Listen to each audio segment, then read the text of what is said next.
আসসালামু আলাইকুম রহমতুল্লাহ। প্রিয় দিনী মা ও বোনেরা, আপনারা অনেকেই মা বোনদের হায়েজের বিষয়ে এবং নেফাসের বিষয়ে বিভিন্ন প্রশ্ন তুলে থাকেন, যে এটা অনেকেই জানে না, অনেকেই এটার মূল হাকিকত বুঝে না। আজকে থেকে আমরা কয়েকটি পর্ব আকারে মা বোনদের হায়েজ এবং তার মেয়াদকাল সম্পর্কে বিভিন্ন মাসআলা মাসাইল সম্বলিত ভিডিও তৈরি করব। আপনাদের জন্য এই ভিডিওগুলো অত্যন্ত উপকারী হবে। আপনারা মনোযোগ দিয়ে সম্পূর্ণ ভিডিওটি দেখবেন ইনশাআল্লাহ। প্রথম পর্বে থাকছে মহিলাদের হায়েজ এবং তার মেয়াদকাল। এক, মাসআলা: প্রতি মাসে নারীদের জনিদার হতে অর্থাৎ জনিদার হতে লজ্জাস্থান হতে সাধারণভাবে যে রক্ত বহির্গত হয়ে থাকে তাকে শরীয়তের পরিভাষায় হায়েজ বলা হয়। হায়েজের সর্বনিম্ন মুদ্দত হচ্ছে 3 দিন 3 রাত, আর সর্বাধিক মুদ্দত হচ্ছে 10 দিন 10 রাত পর্যন্ত। কোনো মহিলার 3 দিন 3 রাতের কম সময় যদি রক্ত বহির্গত হয় তাহলে হায়েজের মধ্যে পরিগণিত হয় না। এটা আমাদের সঠিকভাবে সুন্দরভাবে বুঝতে হবে।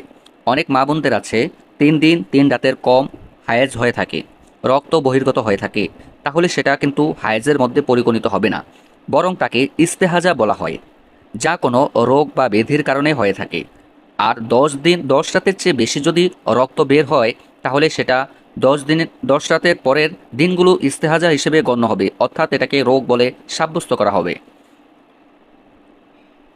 3 দিন রক্ত দেখা গেলে, যদি 3 দিন পর্যন্ত রক্ত দেখা যায় কিন্তু 3 রাত দেখা গেল না, শুধু দিনে দেখা গেল, অর্থাৎ শুক্রবার ভোরবেলা রক্ত দেখা গেল কিন্তু রবিবার সন্ধ্যার সময় মাগরিবের নামাজের পর রক্ত নির্গত হওয়া বন্ধ হয়ে গেল, তাহলে তার হায়েজ রূপে ধর্তব্য হবে না, বরং ইস্তেহাজা রূপে ধর্তব্য হবে।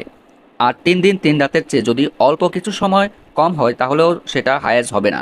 বিষয়টি কি আপনারা বুঝতে পেরেছেন কিনা? যদি 3 দিন 3 রাতের কম, ন্যূনতম সামান্য সময়ের যদি কম হয় তাহলে সেটা হায়েজ হিসেবে গণ্য হবে না, বরং সেটা ইস্তেহাজা হিসেবে গণ্য হবে, অর্থাৎ এটা রোগজনিত কারণে হয়েছে। যেমন শুক্রবার সূর্যোদয়ের সময় রক্ত নির্গত হতে দেখা গেল, আর সোমবার দিন সূর্যোদয়ের কিছু পূর্বে রক্ত নির্গত হওয়া বন্ধ হলো, এমত অবস্থায় তা হায়েজ হবে না, বরং ইস্তেহাজা হবে। প্রিয় দর্শক, দ্বিতীয় পর্বে আমাদের আরও সুন্দর সুন্দর মাসালা থাকবে।